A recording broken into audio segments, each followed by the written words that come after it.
সরকারের আর কোন ইতিহাস নাই। আজকে বাংলাদেশের গণতন্ত্রকে রক্ষার জন্য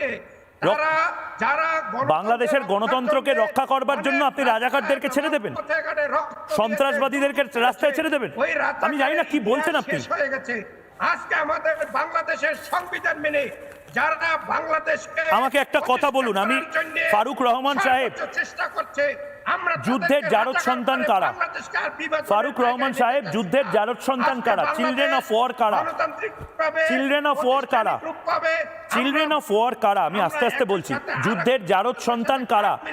যুদ্ধের জারদ সন্তানদের দেখেছেন কিরকম দেখতে হয়?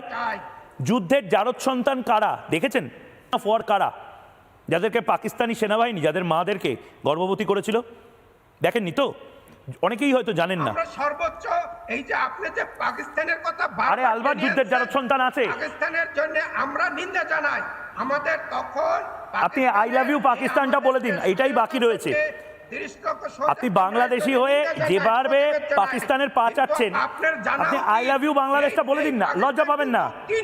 আচ্ছা, আমি আর আপনি শুনতে পারবো, লুকি টুকি টুকি করে বলে দিন, আই লাভ ইউ পাকিস্তানটা বলে দিন। আজকে এখনো কেন এই রাজাকারের পক্ষ দিয়ে আমাদেরকে, রাজাকারকে এরকম নির্লজ্জ ডিফেন্স বোধহয়, রাজাকারদের নির্লজ্জ ডিফেন্স বোধহয় এরকম পাকিস্তানিরাও করে না যেরকম ভাবে বাংলাদেশিরা করছে। আমি ফারুক সাহেবের আমি অডিও একটু ডাউন করছি।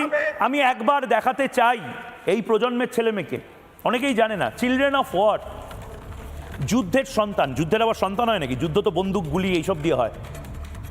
যুদ্ধে গর্ভবতী করে কি সন্তান লাভ করে কি যুদ্ধ জেতা বা হারা যায় নাকি? হ্যাঁ, এই নোংরা কাজটা, এই পাশবিক কাজটাও পাকিস্তানিরা করেছিল, যে বাংলাদেশিদের একাংশ যারা এখন পাকিস্তান করছে না।